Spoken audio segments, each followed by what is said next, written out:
নমস্কার, বায়োপ্রাপ্তি ইউটিউব চ্যানেলের পক্ষ থেকে আপনাদেরকে স্বাগত জানাই। আমরা ক্লাস টুয়েলভ সায়েন্সের যে টপিকটি নিয়ে বর্ণনা শুরু করেছিলাম, ফার্স্ট টপিক অর্থাৎ রিপ্রোডাকশন ইন অর্গানিজম।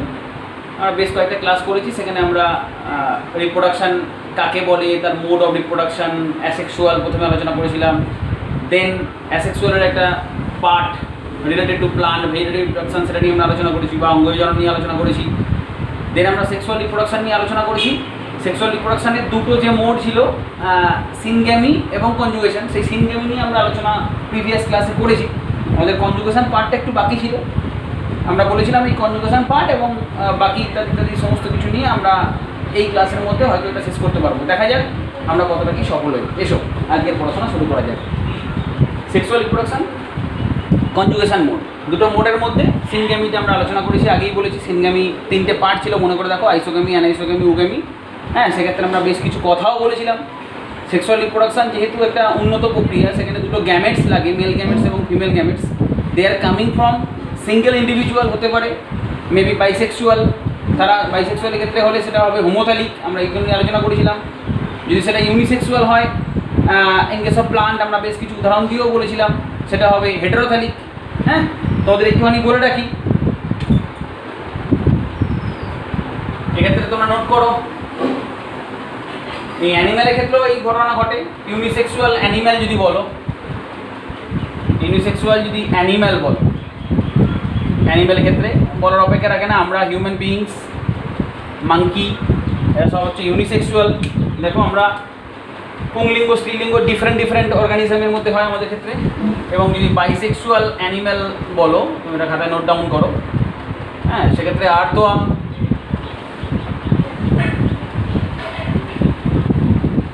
গুরুত্বপূর্ণ একটা উদাহরণ। ওকে, তাহলে আমরা ইউনিসেক্সুয়াল অ্যানিম্যালও পাই কিছু, হ্যাঁ, এবং বাইসেক্সুয়াল কিছু অ্যানিম্যালও পাই। ইউনিসেক্সুয়াল অ্যানিম্যালের মধ্যে হিউম্যান, মাঙ্কি আমরা বললাম। বাইসেক্সুয়ালের মধ্যে আর্থওয়ার্ম, স্পঞ্জ,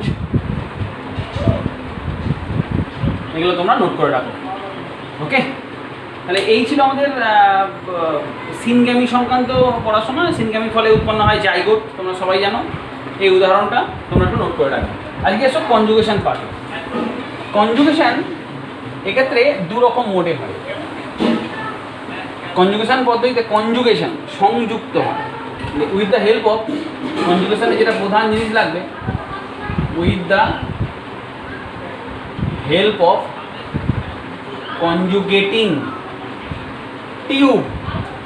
একটা সংশ্লেষ প্রক্রিয়ার জন্য একটা সংশ্লেষ নালীর খুব বড় বেশি দরকার। দেখতে পাবে তোমরা types, there are the mainly two types. One is lateral conjugation, another is scalariform conjugation. Lateral conjugation, যখন কনজুগেশন টেকনিকটা, যখন কনজুগেশন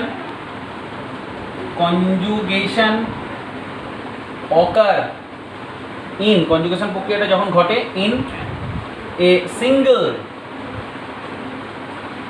থ্যালাস, যখন একটি মাত্র থ্যালাসের মধ্যে যে কনজুগেশনটা সম্পন্ন হয়, জাস্ট লাইক এইটা দেখো। হ্যাঁ, যেমন একটা এক্সাম্পল নিলাম আমরা, দ্রুত একটু ছবি আঁকার চেষ্টা করছি তোমাদের দেখানোর জন্য। ধরো এই সেলটিকে আমি প্লাস বা মেল সেল রূপে গণ্য করলাম, এই সেলটিকে আমি মাইনাস বা ফিমেল সেল রূপে গণ্য করলাম। তাহলে উপর নিচে একই থ্যালাসের মধ্যে, ঠিক না? একটা সিঙ্গেল থ্যালাস, সেখানে উপর নিচে অবশ্যই দুটো কোষ। আমি এই সেলটাকে মেল হিসেবে ট্রিট করলাম, এই সেলটাকে আমি ফিমেল হিসেবে ট্রিট করলাম। এর this is the male content, male cytoplasmic content. Okay, এটা হলো ফিমেল সাইটোপ্লাজমিক কন্টেন্ট বা প্রোটোপ্লাজমিক কন্টেন্ট, যা করে বলতে পারো, অসুবিধা নেই। তো এক্ষেত্রে কি হয়, পার্শ্বীয়ভাবে, এক্ষেত্রে পরবর্তী ছবিতে যাই আমরা, এক্ষেত্রে পার্শ্বীয়ভাবে একটিখানি আউটগ্রোথ সৃষ্টি হয় এবং তার মধ্যেই সেটাই কনজুগেশন নালী গঠন করতে সাহায্য করে। দেখো, এই দেখো, এই মেল কন্টেন্টটি যেটা মেল গ্যামেট রূপে আপাতত ট্রিট করছে, সেই মেল কন্টেন্টটি ফিমেল দিকে যায়। ফিমেলটাকে আমি রেড করে দিলাম, ফিমেল সেলের দিকে ইনভেডস করছে। দেখো, the male protoplasmic content invades towards the female, তাই না? মেল প্রোটোপ্লাজমিক কন্টেন্ট, আরেকবার বলছি, ইনভেটস টুয়ার্ডস দ্য ফিমেল, এইভাবে রিপ্রোডাকশনটা সম্পন্ন হচ্ছে। দেখো পার্সিও হবে, এটা এখানে কনজুগেশন টিউবের দায়িত্ব পালন করছে। This is the conjugation tube. উপর নিচে অবস্থিত দুটো কোষ, সেক্ষেত্রে মেল কোষের প্রোটোপ্লাজমিক কন্টেন্টটি ফিমেলের মধ্যে প্রবেশ করছে এবং সেখানে সংযুক্ত হয়ে অ্যাজ এ রেজাল্ট আউট করে, মিলিত হওয়ার পর কি রেজাল্ট আউট হয়? Zygospore, not zygote, zygospore result করে। ওকে, তাহলে ল্যাটারাল কনজুগেশন নিশ্চয়ই বোঝা গেল। ল্যাটারাল কনজুগেশন, উপর নিচে অবস্থিত দুটি কোষ, একই থ্যালাস, এই কথাটা মনে রাখবে, সিঙ্গেল থ্যালাস, খুব ইম্পর্ট্যান্ট একটা লাইন। এবং উপর নিচে অবস্থিত দুটো কোষ, মেল প্রোটোপ্লাজমিক কন্টেন্ট ফিমেলের মধ্যে প্রবেশ করে এবং ফিমেল কন্টেন্টের সঙ্গে, ফিমেল প্রোটোপ্লাজমিক কন্টেন্ট বা ফিমেল গ্যামেটের সঙ্গে যুক্ত হয়ে তৈরি করে জাইগোস্পোর। ক্লিয়ার হলো? নেক্সট হচ্ছে স্ক্যালারিফর্ম। কিছু না, এখানে টু থ্যালাস আর ইনভলভড, বা কনজুগেশন যখন দুটি থ্যালাসের মধ্যে সম্পন্ন হয়। অর্থাৎ দেখো, আমরা এই ছবিটা যেহেতু আগে থেকে আঁকাই ছিল, তো আমি একটা থ্যালাসের ছবি পেয়েই গেলাম, পাশাপাশি আর একটি থ্যালাস করো, স্ক্যালারিফর্ম দেখাচ্ছি, যেখানে দুটো থ্যালাসের মধ্যে কনজুগেশনটা সম্পন্ন হয়। তো এই একটা থ্যালাস, ঠিক কি না? এখন এটাকে আমি পুরোটাই, পুরো থ্যালাসটাই, পুরো বডিটাকেই আমি মেল হিসেবে ডিনোট করেছি, আর এটাকে পুরো তুমি ফিমেল হিসেবে ডিনোট করো। ওকে, দুটো থ্যালাসের মধ্যে বলেছি আমরা, তাই এক্ষেত্রে এটা মেল থ্যালাস, এটা ফিমেল থ্যালাস। ক্লিয়ার হলো বিষয়টা? একই রকমভাবে এটা মেল প্রোটোপ্লাজমিক কন্টেন্ট দেখতেই পাচ্ছ, বা মেল গ্যামেট রূপে, যেটাই পরবর্তী ক্ষেত্রে ঠিক করবে। আর এগুলো হলো ফিমেল প্রোটোপ্লাজমিক কন্টেন্ট, ফিমেল গ্যামেট বলতে পারো। ওকে, এক্ষেত্রে বলতে পারো। এরপর কি হয়? এদের মধ্যে কনজুগেশন টিউব তৈরি হয়। ধরুন আমি এই সেলটার মধ্যে দেখাচ্ছি, পরপর এখান থেকে একটা আউটগ্রোথ তৈরি হয়, এই আউটগ্রোথটা এইভাবে বৃদ্ধি পায়, এরও ক্ষেত্রে একটা আউটগ্রোথ বৃদ্ধি পায়। দেখো কনজুগেশন টিউবটা কীভাবে আস্তে আস্তে তৈরি হচ্ছে। আরও কনজুগেশন, এই টিউবটা বৃদ্ধি পায়, উপবৃদ্ধিটা, আউটগ্রোথটা বৃদ্ধি পায়, এইভাবে আউটগ্রোথ দুটো পরস্পর টাচ করে গিয়ে একটা নালী তৈরি করে। This is conjugating tube, conjugation tube. তাহলে বুঝতে পারলে এখান থেকে এই যে থ্যালাস ছিল, দুটো থ্যালাসের মধ্যে একটা আউটগ্রোথ সৃষ্টি হয়, সেই আউটগ্রোথটা টাচ করে যায়, টাচ করে গেলে একটা কমন লাইন তৈরি হয়ে যায়, যেটাকে বলা হয় কনজুগেশন টিউব। ঠিক কিনা? এবার সেম ঘটনা, কনজুগেশন টিউব যখন তৈরি হয়ে গেছে, এবার পুরোটা সেম, অর্থাৎ সেই একই রকমভাবে মেল প্রোটোপ্লাজমিক কন্টেন্টটা, এই যে মেল মুছে দিলাম কারণ কি, মেল প্রোটোপ্লাজমিক কন্টেন্ট এইভাবে এবার ফিমেলের দিকে প্রবেশ করতে আরম্ভ করেছে। আমি এটা লিখে দিই, mail protoplasmic content, mail protoplasmic content ইনভেটস মানে প্রবেশ করে, ইনভেটস মানে প্রবেশ করা, টুয়ার্ডস ফিমেল, ওকে, মিলিত হয়ে তৈরি করে রেজাল্ট, আলটিমেট কি হয়? Zygospore. As usually zygospore result করে। তাহলে after syngamy we get zygote, যেটা উন্নত উদ্ভিদে বা প্রাণীদের ক্ষেত্রে দেখতে পাওয়া যায়। অ্যান্ড আফটার কনজুগেশন, এগুলো কোশ্চেন আসে, উই গেট জাইগোস্পোর। ওকে, তাহলে তোমরা পার্থক্যও বলতে পারো এটা, বা শর্ট কোশ্চেন রূপে তোমাদের কোশ্চেন আসে। তাহলে সেক্সুয়াল রিপ্রোডাকশন শেষ। তাহলে আরেকবার একটু সেক্সুয়াল রিপ্রোডাকশন ছোট্ট কুইক রিভিউ করে দিই। সেক্সুয়াল রিপ্রোডাকশন যেক্ষেত্রে আমার দুটো গ্যামেট লাগতো, একটা মেল একটা ফিমেল গ্যামেট, তাদের ফিউশনের মাধ্যমে সম্পন্ন হয়। এই ফিউশনটাকে আমরা নাম দিই ফার্টিলাইজেশন। তাই এই ফার্টিলাইজেশনের কিছু পূর্ব ইভেন্ট হচ্ছে এই গ্যামেটগুলো তৈরি হওয়া, অর্থাৎ গ্যামেটোজেনেসিস হচ্ছে প্রি ফার্টিলাইজেশন প্রসেস, দেন তাদের গ্যামেট তৈরি হয়ে যাওয়ার পর ফার্টিলাইজেশন হলো, এবং পোস্ট ফার্টিলাইজেশন এই জাইগোট তৈরি। ওকে, জাইগোট থেকে এমব্রায়ো তৈরি, এগুলো হচ্ছে পোস্ট ফার্টিলাইজেশন প্রসেস। ক্লিয়ার হলো বিষয়টি? এই গেল আমাদের সেক্সুয়াল রিপ্রোডাকশন, তার দুটো মোড। আজকে আমরা কনজুগেশন মোড পড়ালাম, গত ক্লাসে আমরা সিনগ্যামি পড়িয়েছিলাম। এইভাবে সেক্সুয়াল রিপ্রোডাকশন শেষ হলো, অর্থাৎ রিপ্রোডাকশনের মোটামুটি ক্লাস আমাদের শেষ। এরপর এসে কিছু স্পেশাল ইভেন্ট, তাহলে আমার চ্যাপ্টারটা শেষ হয়ে যাবে। কিছু স্পেশাল ইভেন্ট একটু করিয়ে দিই। তোমাদেরকে জানতে হবে একটা টার্ম, কিছু টার্মিনোলজি সম্বন্ধে, যেমন তার মধ্যে parthenogenesis, one of the main important term. Parthenogenesis it is a process, এটা হলো একটা পদ্ধতি বাই হুইচ নিউ ইন্ডিভিজুয়ালস, নতুন অর্গানিজম, নিউ ইন্ডিভিজুয়াল প্রডিউসড, নতুন অপত্য তৈরি হয়, প্রডিউস ফ্রম, খুব মজার বিষয়, আনফার্টিলাইজড অনিষিক্ত ফিমেল গ্যামেট বা আনফার্টিলাইজড এগও বলতে পারো। তাহলে ফার্টিলাইজেশন ব্যতি রেখে অনিষিক্ত ডিম্বাণু হতে বা অনিষিক্ত ফিমেল গ্যামেট হতে নতুন অপত্য তৈরি হওয়ার যে পদ্ধতি তাকে বলা হয় পার্থেনোজেনেসিস। তোমাদের এটা এনসিইআরটিতে উল্লেখ করা আছে এবং অ্যাজ ইউজুয়ালি বিভিন্ন পরীক্ষার জন্যই তোমাদের important. As for example, in case of algae, স্পাইরোগাইরাতে দেখা যায়। আর জেনে রাখো তোমাদের অ্যানিম্যালদের মধ্যে দেখতে পাওয়া যায় honeybee, lizard, turkey birds etcetera. Okay, parthenogenesis আমাদের সম্পন্ন হলো যেখানে আমরা অনিষিক্ত ডিম্বাণু হতে নতুন অপত্য পেয়ে থাকি। ওকে, আরেকটা জিনিস দেখে নাও, একটা খুব সুন্দর জিনিস, পরীক্ষায় খুব কোশ্চেন আসে, এবারে এই যে প্রশ্ন এসেছিল মাইক্রোপ্রোপাগেশন,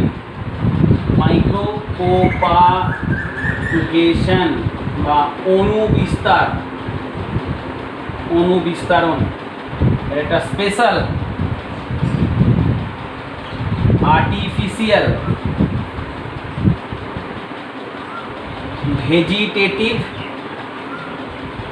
প্রসেস। যেখানে দেখো কি হয়, যেখানে ধরো যে কোনো একটা প্লান পার্ট নিলাম, আমি দ্রুত ছবি আঁকার চেষ্টা করছি। ধরো এই প্লান পার্ট একটা নিয়েছি, তার একটা ছোট্ট অংশ আমি নির্বাচন করলাম, কেটে নিয়েছি আমি এটাকে। এই ছোট্ট অংশ, নির্বাচিত অংশ যাকে বলা হয় এক্স প্লান্ট। তোমরা এইভাবেই ছবি আঁকবে। একটা গাজর নিয়েছি আমরা, তার একটা অংশ কেটে নিয়েছি, সেটাকে আমি কি করছি, transfer it in a culture medium. একটা কালচার মিডিয়ামে এটাকে আমি ট্রান্সফার করছি।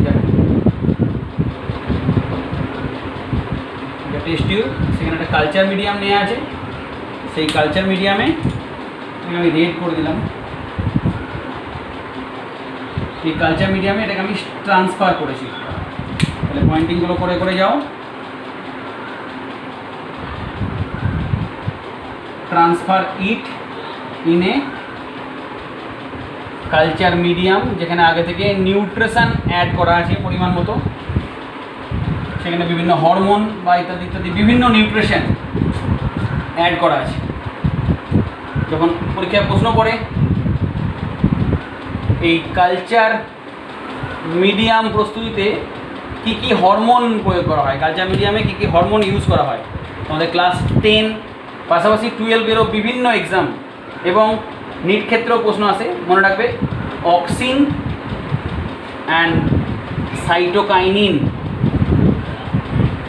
এক্ষেত্রে একটা খুব ইম্পর্টেন্ট নোট দিই ফর নিট এক্সাম, যদি auxin is to cytokinin ratio সমান থাকে তাহলে এক্ষেত্রে এই যে পার্টটা দিয়েছি, এক্সপ্ল্যান্টটা দিয়েছি, সেখান থেকে ক্যালাস তৈরি হবে, ক্যালাস ফর্মেশন হবে। এখন বলবে স্যার ক্যালাস কি, আমরা এক্ষুনি আসছি। ক্যালাস ফর্মেশন হবে যদি অক্সিন সাইটোকাইনিন থেকে গ্রেটার দ্যান বেশি ইউজ করি, তাহলে সেখানে রুট তৈরি হবে, সেক্ষেত্রে রুট ফর্মেশনটা তাড়াতাড়ি হবে। আর যদি উল্টোটা হয়,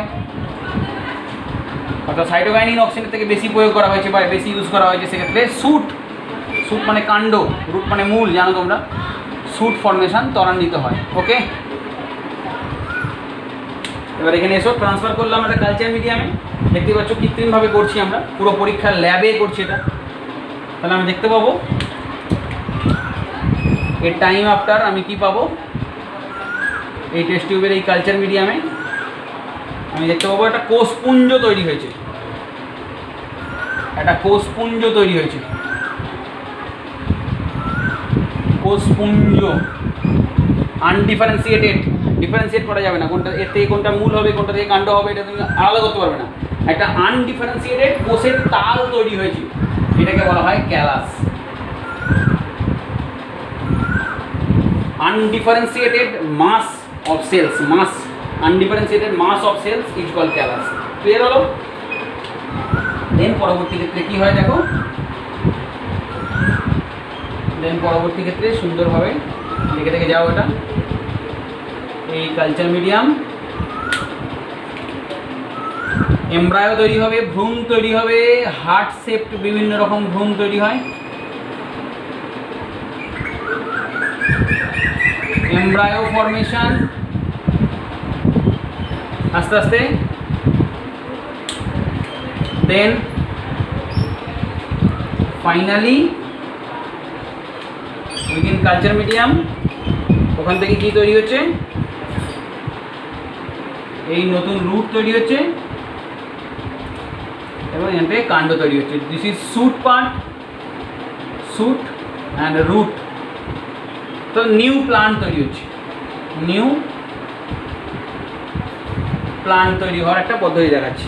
ওকে, তাহলে এইভাবে দেখো একটা ছোট্ট অংশ থেকে, মাইক্রো পার্ট থেকে, মাইক্রো মানে কি ক্ষুদ্র, মাইক্রো মানে কি অণু, এর বাংলায় অণু বিস্তারণ কেন দিয়েছি, অণু ছোট্ট একটা অংশ, ওই জন্য অণু, যেটাকে আমি এক্সপ্ল্যান্ট হিসাবে ইউজ করছি। এক্সপ্ল্যান্ট থেকে আস্তে আস্তে কালচার মিডিয়ামে রেখেছি, কালচার মিডিয়াম থেকে সেখান থেকে ক্যালাস তৈরি করেছি, পরপর ধাপগুলো দেখে যাও। সেই ক্যালাস থেকে আস্তে আস্তে এমব্রায়ো ফরমেশন হয়েছে, সেই এমব্রায়ো থেকে নিউ প্ল্যান্ট তৈরি করা হচ্ছে। এই যে সদ্য উৎপন্ন নিউ প্ল্যান্টকে বলা হয় প্ল্যান্টলেট, প্ল্যান্টলেটস। এই টোটাল প্রসেসটাকে বলা হয় অণু বিস্তারণ বা মাইক্রো প্রোপাগেশন। এর সুন্দর কিছু অ্যাডভান্টেজেস আছে, ডিসঅ্যাডভান্টেজেস আছে। অ্যাডভান্টেজ কি, খুব ছোট্ট অংশ থেকেই নতুন প্ল্যান্ট তৈরি করা যায়। ওকে, এবং নিয়ন্ত্রিত উপায়ে খুব দ্রুত এটা থেকে অনেক অসংখ্য অপত্য তৈরি করা যায়, রোগমুক্ত অপত্য তৈরি করা যায়। এই দুটো উপকারিতা বললাম। আবার ডিসঅ্যাডভান্টেজেসও আছে। ডিসঅ্যাডভান্টেজেস কি, এক্ষেত্রে উৎপন্ন উদ্ভিদগুলো একই গোত্রভুক্ত হয়। একই গোত্রভুক্ত বলতে কি বোঝায়, মানে একই রকমের হয়। নতুন অভিযোজিত ক্যারেক্টার আসার সম্ভাবনা খুব কম থাকে। যেমন এই উদ্ভিদের গুণগত মান ছিল, ঠিক একই গুণগত মানযুক্তই উদ্ভিদ তৈরি হবে, একই রকমের উদ্ভিদ তৈরি হবে, নতুন অভিযোজনগত ক্যারেক্টার এর মধ্যে আসে না। ক্লিয়ার হলো? এই সমস্ত অ্যাডভান্টেজেস এবং ডিসঅ্যাডভান্টেজেস নিয়েই মাইক্রো প্রোপাগেশন, এই পদ্ধতিটা তোমাদের খুবই ইম্পর্টেন্ট এবং কোশ্চেন আসে। ওকে, ফাইনালি একদম শেষ দিকে চলে এসেছি আমরা, শেষ পড়া আমাদের। দেখো এই সব কিছু পড়লাম আমরা এখানে, বহু অনেক জায়গাতেই আমরা গ্যামেটের ক্ষেত্রে পাশে লিখতাম না হ্যাপ্লয়েড, এবং যখন প্লান বডি লিখছি সেখানে ডিপ্লয়েড লিখছি, কখনো কোনো হ্যাপ্লয়েডও লিখেছি। এই হ্যাপ্লয়েড আর ডিপ্লয়েড দশার যে পর্যায়ক্রমিক আবর্তন, একে কি বলে জানো? একে বলা হয় জনুক্রম। এটা খুব ইম্পর্টেন্ট একটা টার্ম, জনুক্রম। সংজ্ঞা বলে দিই, হ্যাপ্লয়েড বা মেনলি গ্যামেটোফাইটিক ও এই জীবদের জীবনচক্রেই আর কি, হ্যাপ্লয়েড ও ডিপ্লয়েড। হ্যাপ্লয়েড জানো নিশ্চয়ই এন, ডিপ্লয়েড জানো নিশ্চয়ই 2n, বা রেণুধর বা স্পোরোফাইটিক, ডিপ্লয়েড বা স্পোরোফাইটিক। হ্যাপ্লয়েড ও ডিপ্লয়েড দশার পর্যায়ক্রমিক আবর্তনকে জনুক্রম বলে। ক্লিয়ার হলো বিষয়টি? জনুক্রম কাকে বলে? জীবদের হ্যাপ্লয়েড এবং ডিপ্লয়েড দশার পর্যায়ক্রমিক আবর্তনকে বলা হয় জনুক্রম। এটা স্কেচ দেখে নাও, একটা ছক। এটা বিভিন্ন উদ্ভিদের ক্ষেত্রে বিভিন্ন রকম। ধরো আমরা এখানে একটা ফার্নের ক্ষেত্রে যদি ছক দেখাই, আমরা ফার্নের জনুক্রম করি। একটা ফার্নের প্রধান দেহ কি? প্রধান দেহ রেণুধর। ফার্নের প্রধান দেহ হচ্ছে রেণুধর বা স্পোরোফাইটিক। তাহলে স্পোরোফাইটিক দেহ যেহেতু, তাহলে এর মধ্যে রেণুস্থলী CO2n, রেণুস্থলী থেকে আস্তে আস্তে কী হবে, মিওসিস প্রক্রিয়ায়। ঠিক আছে? আচ্ছা, রেণুস্থলীর মধ্যে থাকবে রেণু মাতৃকোষ,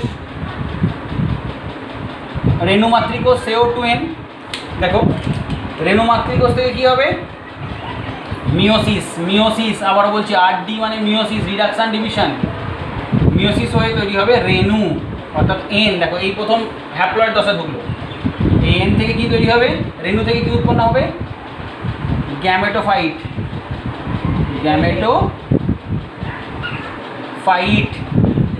উদ্ভিদ বা লিঙ্গধর। এক্ষেত্রে ফার্নের ক্ষেত্রে এই লিঙ্গধর উদ্ভিদকে বলা হয় প্রোথ্যালাস। এটা কি বলা হয়, প্রোথ্যালাস। লিঙ্গধর উদ্ভিদ তৈরি হলো, সেও তাহলে এন হলো। এখান থেকে কি তৈরি হবে, লিঙ্গ গঠন হবে, মেল গ্যামেট, পুংলিঙ্গ, দুটো গ্যামেট তৈরি হবে, এবং ফিমেল গ্যামেট, দুটো গ্যামেট তৈরি হলো, এও এন। এই গ্যামেট দ্বয়ের মিলন হলো বা ফিউশন হলো, FUSION, তৈরি হলো জাইগোট। দেখো 2N, সেখান থেকে আবার নিউ প্ল্যান্ট। তাহলে বুঝতে পারলে? তাহলে দেখো হ্যাপ্লয়েড স্টেজ কোনখানটা, শুধুমাত্র এই আমি ব্লু, এই সবুজ দিয়ে যেটা করেছি, সবুজ পেন দিয়ে যেটা করেছি, এই জায়গাটা টোটালটা হ্যাপ্লয়েড দশা, আর ওপরটা টোটালটা কী দশা, ডিপ্লয়েড। এটা ডিপ্লয়েড, এইখানটা গোড়াটা হ্যাপ্লয়েড। এই ডিপ্লয়েড ও হ্যাপ্লয়েড বা স্পোরোফাইট ও গ্যামেটোফাইট দশার পর্যায়ক্রমিক আবর্তন কি বলা হয়, জনুক্রম বলা হয়। ক্লিয়ার হলো ব্যাপারটা? এটা আমরা দেখালাম, আমরা বলে দিচ্ছি ফার্নের জনুক্রম দেখানো হলো। ফার্নের জনুক্রম দেখানো হলো, ফিগার লিখে দেবে ফার্নের জনুক্রম। অর্থাৎ এইভাবে সেক্সুয়াল রিপ্রোডাকশন ইন অর্গানিজম এর প্রত্যেকটা পার্ট আমরা আলোচনা করার চেষ্টা করলাম। যদি কোনোভাবে তোমাদের কোনোরকমভাবে অসুবিধা হয়ে থাকে তোমরা আমাকে নিশ্চয়ই জানাবে। তোমাদের সবচেয়ে আগে যেটা করতে হবে, এই চ্যানেলটিকে সাবস্ক্রাইব করে নিতে হবে এবং পাশে থাকা বেল আইকনটিকে ক্লিক করতে হবে, যাতে তোমরা সমস্ত নোটিফিকেশানগুলো সুন্দরভাবে পেয়ে যাও। ঠিক আজকের মতো করেই, যেমন একটা চ্যাপ্টার শেষ করলাম, এরপর আবার নতুন চ্যাপ্টারে যাব। এই সমস্ত ভিডিওগুলো পেতে গেলে তোমাদের এটা করণীয়। আর একটা মেন জিনিস, এই যে লেখাগুলো আমি লিখে গেলাম, তোমাদেরকেও ঠিক একইভাবে খাতায় লিখে কাজটা শেষ করতে হবে। সমস্ত স্কুলের ছাত্রছাত্রীদের জন্যই বলছি, শুধু আমার স্কুল না, সমস্ত স্কুলের ছাত্রছাত্রীদের জন্যই আমার এই প্রয়াস। তোমরা থাকো আমার সাথে, আমরা সবাই মিলে এই যে লকডাউনজনিত পরিস্থিতি বা এই যে করোনাজনিত উদ্বেগের কারণ এবং তার জনিত কারণে যে সমস্ত দেশীয় গতিবিধি থমকে গেছে, সেটা থেকে আমরা উত্তরণ করতে পারবো। ঠিক কি না? প্রত্যেকে ভালো থেকো। Thank you very much.